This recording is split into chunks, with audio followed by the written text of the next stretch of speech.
नमस्कार मंडळी, पुन्हा एकदा स्वागत आहे तुमचं संस्कृतीच विजडम या मराठी यूट्यूब चॅनेलमध्ये।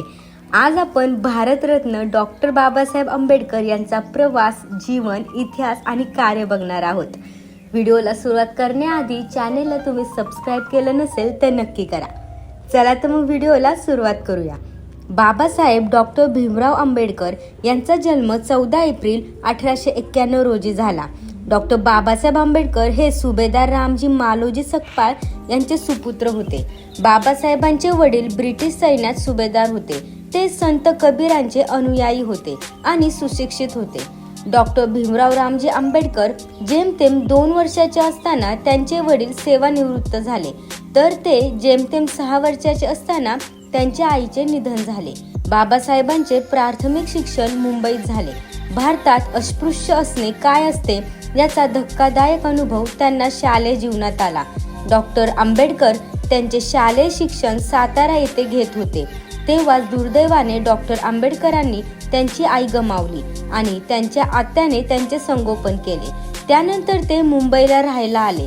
शालेय शिक्षणादरम्यान त्यांना अस्पृश्यतेचा अभिशाप सहन करावा लागला। 1907 मध्ये मॅट्रिक झाल्यानंतर त्यांचा विवाह बाजारातील एका खुल्या शेडमध्ये झाला। डॉक्टर आंबेडकरांनी एल्फिन्स्टन कॉलेज, बॉम्बे येथे पदवीचे शिक्षण पूर्ण केले, ज्यासाठी त्यांना बडोदा संस्थानचे सयाजीराव गायकवाड यांच्याकडून शिष्यवृत्ती मिळाली होती। पदवी संपादन केल्यानंतर त्यांना करारानुसार बडोदा संस्थानमध्ये जावे लागले। बडोद्यात असताना त्यांच्या वडिलांचे निधन झाले। 1913 या वर्षात डॉक्टर आंबेडकरांची उच्च शिक्षणासाठी अमेरिकेला जाण्यासाठी विद्वान म्हणून निवड झाली। हा त्यांच्या शैक्षणिक कारकिर्दीचा निर्णायक टप्पा होता। त्यांनी कोलंबिया विद्यापीठातून 1915 आणि 1916 मध्ये अनुक्रमे MA आणि PhD पदवी प्राप्त केली। त्यानंतर पुढील शिक्षणासाठी ते लंडनला रवाना झाले। तेथे त्यांना ग्रेझिन फॉर लॉ मध्ये प्रवेश देण्यात आला आणि London school of economics and political science मध्ये DSc ची तयारी करण्यासही परवानगी देण्यात आली, पण बडोद्याच्या दिवाणांनी त्यांना भारतात परत बोलावले।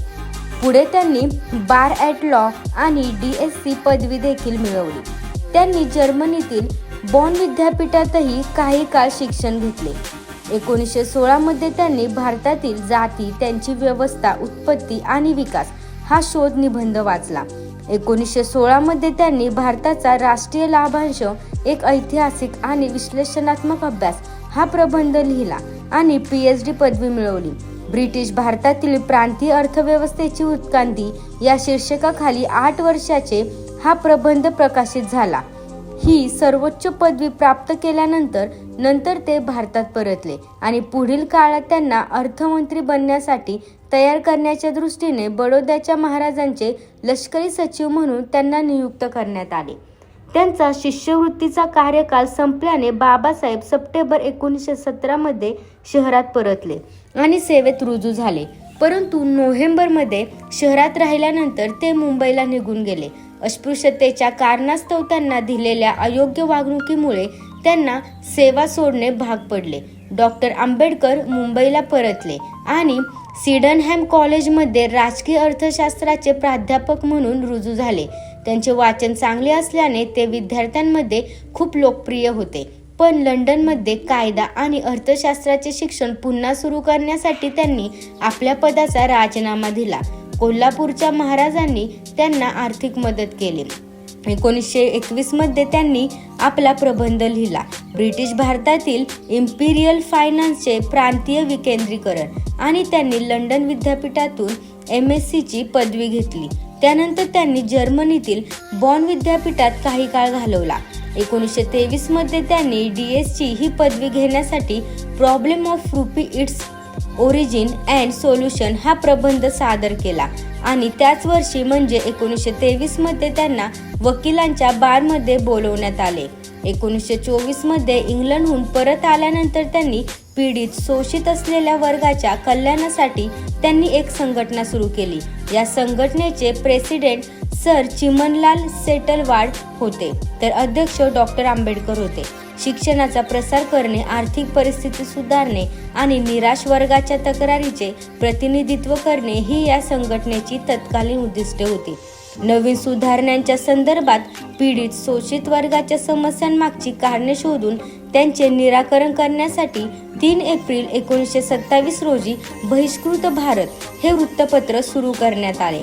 1928 मध्ये ते गव्हर्नमेंट लॉ कॉलेज बॉम्बे म्हणजेच मुंबईच्या शासकीय विधी महाविद्यालयामध्ये प्राध्यापक झाले आणि 1 जून 1935 रोजी ते त्याच महाविद्यालयाचे प्राचार्य झाले. 1938 मध्ये राजीनामा देईपर्यंत ते याच पदावर राहिले.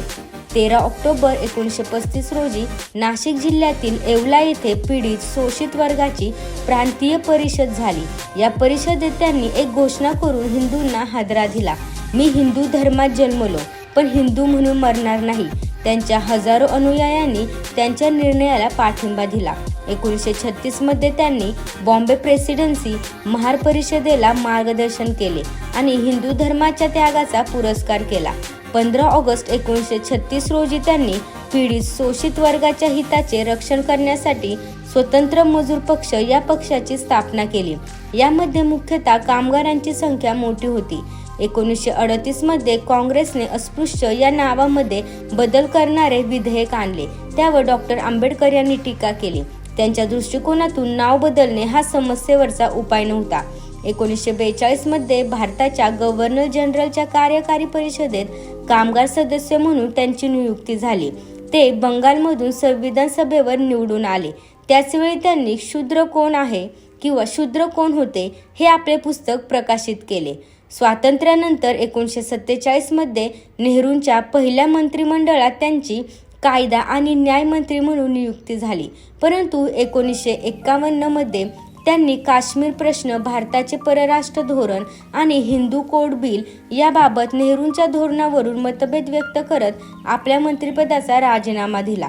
भारताच्या राज्यघटनेचा मसुदा तयार करण्यामधील त्यांच्या योगदानाचा गौरव म्हणून 1952 मध्ये कोलंबिया विद्यापीठाने त्यांना LLD ची पदवी बहाल केली. 1955 मध्ये त्यांनी थॉट्स ऑन लिंग्विस्टिक स्टेटस हे आपले पुस्तक प्रकाशित केले.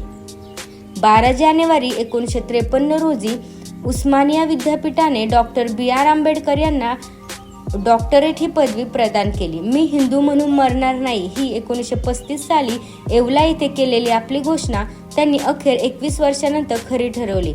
14 ऑक्टोबर 1956 रोजी नागपूर इथल्या ऐतिहासिक समारंभात त्यांनी बौद्ध धर्म स्वीकारला आणि 6 डिसेंबर 1956 रोजी त्यांचे निधन झाले.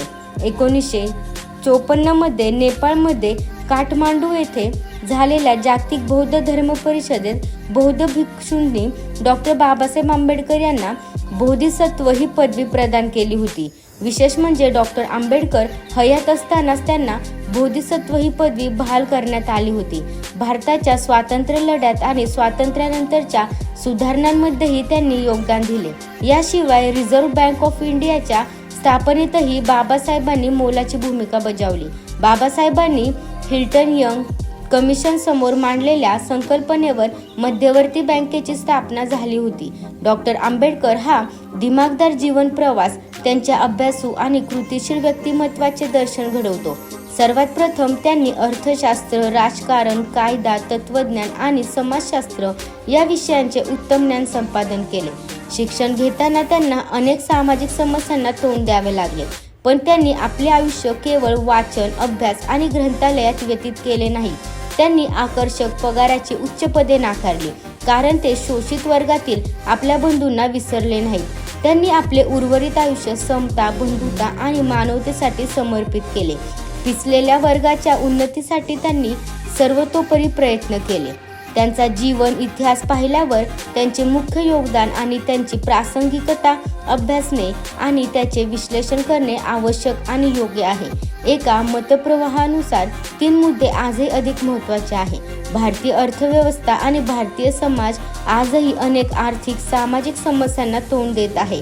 या समस्या सोडवण्यामध्ये डॉक्टर आंबेडकरांचे विचार आणि कृती आपल्यासाठी मार्गदर्शक ठरतील. Doctor B.R. आंबेडकर यांची पुण्यतिथी देशभरात महापरिनिर्वाण दिवस म्हणून पाळली जाते. व्हिडिओ कसा वाटला हे कमेंट करून नक्की सांगा. व्हिडिओ आवडला असेल तर लाईक जरूर करा आणि अजूनही चॅनेलला सबस्क्राईब केलं नसेल तर नक्की करा. धन्यवाद.